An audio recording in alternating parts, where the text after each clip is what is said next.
¿Hubo algún momento en el que tú te sentiste quebrado? O sea, que Sí, tú te quebraste en el mismo turno, lo hacías fuera cuando llegabas a casa. ¿A quién le contabas cómo te sentías? Porque tengo recuerdos de momentos muy grises y solitarios en la calle. Yo me acuerdo que ujú, yo me enfermé en julio del ajá, 2020, me dio COVID en julio del 2020 cuando no había ni tratamiento. ajá. Obviamente me trataron con ¿cómo se llama? Con el antiparasitario que el mundo ocupó. Con Ivermectina, ivermectina, ajá. exacto. Yo fui de esos pacientes. Discúlpeme, yo no sabía, le creía a mi médico y me trataban con Sí, era lo ivermectina. que había. Era lo que había, Sí, ¿no? Entonces, digo, la verdad no la pasé tan mal, solamente con ansiedad. Tuve unos momentos muy, muy duros de ansiedad durante esa semana. Me acuerdo que pues ya había un rato, imagínate, pues nos encerraron por ahí de marzo, abril. sí. Todo ese tiempo yo estaba con mi pelo largo, ¿no? Porque pues ¿para qué salía? No tenía ni que ir a la oficina, todo lo hacíamos en videollamada, etcétera. Y luego me enfermo de COVID y decido regresar a irme a cortar el pelo. Ya, me dan de Ujú. alta y digo, pues lo primero que voy a hacer es irme a cortar el pelo. Y yo quería salir a la calle y que sonara un soundtrack de mi vida así como muy Ajá. feliz. Cero. Las calles Sí, estaban vacías. sí, Me acuerdo que sí. llegué a esta zona muy cerca de aquí, donde que es una zona de plazas, ¿no? Las plazas estaban vacías, había algunos lugares que habían cerrado. Se veía de película, ¿sabes? Sí. Y obviamente yo vivía solo en ese momento y no tenía como a quién platicarle de inmediato. Yo intentaba ver a mi familia ya el fin de semana, pero pues tampoco podíamos tener tanto contacto, ¿no? Yo me acuerdo que yo iba a casa de mi mamá y con mi tía, em, y yo me quedaba como afuera en el jardín con una mesita y ahí tomaba yo café donde estuviéramos lejos, pero Ujú. platicáramos un poco, ¿no? Pero tampoco quería angustiarlas. ¿No? Se supone que aquí, pues yo soy más joven, soy más fuerte, soy enfermero, yo sé qué rollo, entonces intentaba como no angustiar a la gente y al contrario, preguntarles cómo se sienten, qué pasa, etcétera.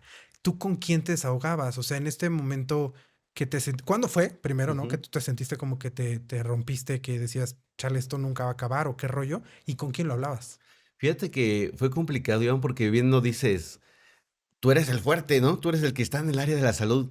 Y yo trataba de quitar esa preocupación, ¿no? A mi familia. Ellos sabían, ¿no? Pues, híjole, puede pasar lo que sea, ¿no? Mi hijo, mi familiar está en primera línea, ¿no? Y demás. Entonces, imagínate, yo decía, preocuparlos más de lo que estoy viendo, de lo que estoy, viviendo día con día, lo que estoy sintiendo, pues te lo guardabas, ¿no? ¿Cómo estás? Bien, bien, bien, bien, me estoy cuidando, etcétera, porque tengo que, a final de cuentas tuve que vivir solo, nada más. ¿Viviste solo por la situación? Sí, sí, O sea, tú sí. dijiste, me voy a ir a un lugar donde yo esté solo. Sí, pues para mí, yo era un peligro para mi familia, ¿no? ¿A quién cuidabas? O sea, ¿quién era de tu familia? Cuando decidiste irte a vivir solo, ¿por quién lo hacías? Pues, ¿con quién vivías? Sí, estaba mi esposa, mis bebés, mis papás también pues estaban muy cercanos, entonces de cierta manera convivíamos cerca y dices, no, no quiero ser el culpable, ¿no? Claro. A final de cuentas, entonces con todo el dolor de mi corazón, ustedes por acá, yo por allá, y pues tratas de no quebrarte, Iván, de no contagiarlos, ¿no? De esa angustia que tienes, ese miedo que tienes y demás, entonces pues todo te lo dices, órale, órale, órale, vas haciendo contención, pero sí llega un momento donde pues requieres ayuda, ¿no? Pero en ese momento de pandemia, pues no hay ayuda, Ujú. ¿no? Dices, chin, ¿ahí qué pasa? Tus compañeros son tu desahogo, ¿no? Porque saben lo que estás viviendo, porque ellos lo están viviendo también, ¿no? Entonces, de cierta manera, empezamos a tener más ese vínculo, ¿no? Ese abrazo, esa, ese momento donde echábamos hasta relajo, ¿no? Como que amenizando el momento y demás. Y mira, yo te traje de comer y mira, yo te traje esto para que te protejas la cara y demás. Miren, una careta, ten esta partida, ¿para qué? Para aquel, ¿no? Y empezamos, ¿no? Empezamos ahí como que todos a apapacharnos, ¿no? Ya dentro del área, pues todos nos ayudábamos. ¿Qué te falta, no? El clásico. Pues esto, aquello y demás, vamos. Y no puedo, vete a descansar un ratito, no siéntate, vamos. Y tú le entrabas, no tenías que entrarle al quite, ¿no? Entonces, pues entre nosotros, a final de cuentas hacíamos como que esa contención, ¿no? Pero no a la familia tratabas de, pues, hacerla a un lado en ese compartir, ¿no? De emociones. Porque, pues no, dices, de por sí están preocupados, no los quiero preocupar más, ¿no? Ujú. Entonces, ¿cómo están las cosas? Bien, bien, pues sí ha habido muchos decesos y demás, pero pues hasta ahí cómo te sientes bien, me estoy protegiendo y demás, cuando por dentro estás que te lleva o sea, está cañón, ¿no? Y, Creo que, pues, todo el primer año que se vivió prácticamente, bueno, la segunda ola para mí te digo que fue la más, la más impactante, ¿no? Claro, Porque ya no era solamente el paciente hipertenso o diabético o con adulto mayor, sino ya eran jóvenes, Iván. Jóvenes que les pegaba la enfermedad y no había nada que les ayudara a mejorar, ¿no? Tanto impactó de que, pues, tuve un compañero, ¿no? De enfermero que falleció por COVID. Él estaba trabajando en 2 lugares, se infecta, pues ya no alcanzó a llegar a especialidades, ¿no? Él trabajaba en el ISSSTE y pues de ahí nos enteramos, ¿no? De que, mira, pues está en la terapia intensiva y demás. Pues sabíamos que iba a haber un desenlace, pues fuerte, ¿no? Lamentablemente, pues ahí fue una mala medicación, ¿no? Que tú como enfermo dices, pues venga, ¿no? Me pongo esteroide y demás, cuando a veces en ese momento era lo peor. Y pues eso, todo el equipo nos impactó, ¿no? Recién empezaba el COVID y demás, y fallece este compañero, y dices, híjole, fue la primera persona cercana, ¿no? Que falleció por COVID, y dices, híjole, ¿no? Pues al rato puedo ser yo. Él era joven, él era sano, no tenía como que algún antecedente que repercutiera, ¿no? Para complicar la enfermedad.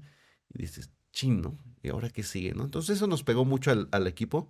Este, pues se acrecenta el miedo, ¿no? Dices, claro. chin, chin, chin, ¿qué va a pasar el día Ya de nos está mañana? tocando a nosotros, ¿no? Ya no solamente son los que no son del área de salud, sino que ya llegó esto hasta nosotros que de alguna manera sí estamos en la, bueno, ustedes estaban, ¿no? Yo estoy hablando por ustedes, estaban en la primera línea de batalla, pero también existe este, voy a llamarle privilegio, aunque obviamente se contrarresta con el hecho de estar muy expuestos al virus, el privilegio de poder ser atendidos en su institución de manera hasta a lo mejor hasta prioritaria, pero yo sí lo haría.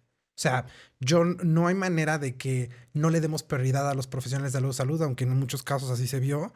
Yo siento que en las instituciones, ya de manera más cerrada, sí dábamos prioridad a quienes son trabajadores del lugar. O sea, si él está malo, por supuesto que la primer cama que se libere va a ser para él, porque también sabemos por lo que ha estado pasando, etcétera, Claro, ¿no? Pero a pesar de eso, decir, ya nos está tocando a nosotros con todo y esto que gozamos de alguna manera de un privilegio de ser de atención, pues está cañón y por supuesto que daría como miedo. Con los pacientes, ¿cómo te fue?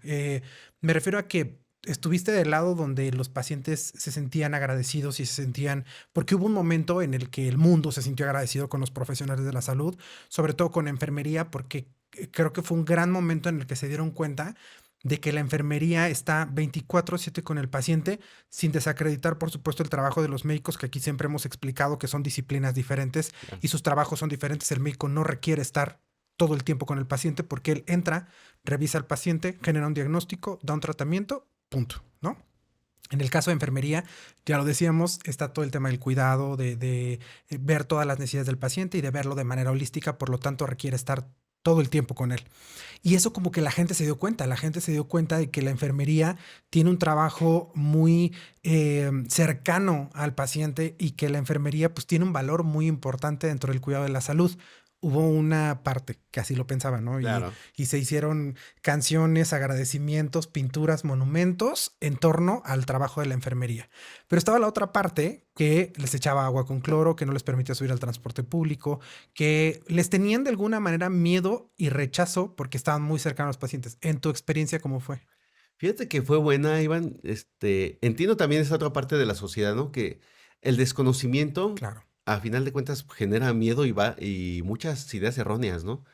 Recuerdo que me subí al taxi, ¿no? Y el chofer, ¿no? Empezaba a platicar cosas que decías, híjole, eso no es cierto, ¿no? Se creó una historia, una película completamente dentro de la sociedad.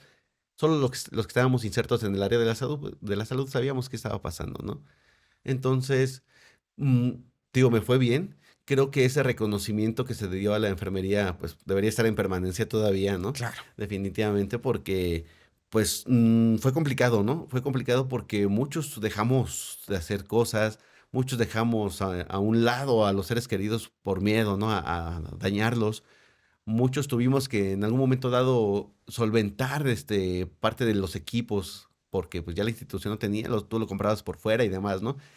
Entonces, Creo que eso le dio un peso bastante grande a la enfermería, ¿no? De hoy día, a nivel mundial, ¿no? No hablo solamente de México. De la importancia que tiene, ¿no? Esa parte del cuidar, ¿no? Creo que por lo menos ahorita una gran parte de la sociedad mexicana sabe que una enfermera o un enfermero no solamente toma la presión y pone inyecciones, ¿no? Yo espero que ya lo sepan. Sé que sí, confío plenamente que así es. Ya tienen un contexto completamente distinto, ¿no? Tienen una idea porque ya conocen, saben que ahí tuvimos que estar y pues saben reconocer que una enfermera y un enfermero va más allá de eso, ¿no? Ujú. Entonces, digo, si conocieran todas las líneas que tenemos de desarrollo profesional, pues son bastantes, ¿no? Pero bien, bien, Iván, creo que En ese sentido te fue bien. sí, definitivamente, creo que tuvimos el temor a veces hasta salir con el uniforme blanco, ¿no? Pero creo que hay mucha gente consciente, Ujú. mucha gente sensible a esa parte, mucha gente que reconoce, ¿no? No hay gente mala, sino gente que quizás no conoce esa parte de lo que uno hace. Entonces, pues son más ahora los que saben reconocer que una enfermera y un enfermero realiza una noble labor, ¿no? En el cuidado del paciente, ¿no? No solamente el, el acompañarlo en el proceso de enfermedad, sino llevar el cuidado, platicar con él, etcétera, ¿no? Más aún aquellos que estuvieron enfermos en ese momento y estuvieron atendidos por un enfermero, saben que de antemano fue el que estuvo ahí Ujú. en ese momento tan drástico de su enfermedad, ¿no? Entonces hay quienes te lo reconocen y te dicen, ustedes son grandes, ¿no? Y te sientes, bien, te sientes privilegiado de decir, algo de lo que estamos haciendo, lo estamos haciendo bien. Y hay que Ujú. replicarlo, ¿no? Entonces, digo, a veces me costaba ver esos casos o creerlos, ¿no? Porque, claro, a una persona, o sea, dices, tan así hemos llegado, ¿no? A conductas dentro de la sociedad en un momento tan crítico como una pandemia, pues no me consta, pero pues a veces los medios informativos pues se prestaban para muchas cosas. No sé, digo, en lo personal me fue bien, afortunadamente. Me sentí bien, me sentí satisfecho con mi trabajo al final de todo. Cuando nos vacunan, Iván, te sentías, dices, Sí, ah, caray, o sea, ya me siento Superman, ¿no? Entonces, eso, así nos hubieran puesto un placebo, créeme que eso mentalmente nos iba a claro. ayudar a sentirnos bien. O sea, ese momento en el cual estábamos quebrados, nos dio para arriba, ¿no? Decir, pues ya tengo algo, ¿no? Que después eran unos síntomas de la fregada para algunos, ¿no? La Sí, primera vez, ¿no? Pero vaya que decía, "Ya sí, me llevó la fregada, ¿no?" Pero te daba una seguridad muy grande. claro. Entonces, de cierta manera, ya le entrabas al trabajo ya sin ese miedo, ¿no? Sí. Porque, pues, imagínate ir a trabajar con miedo siempre. Es como el que va a trabajar al que no le gusta, ¿no? Y tiene que ir porque, pues, tiene que generar, ¿no?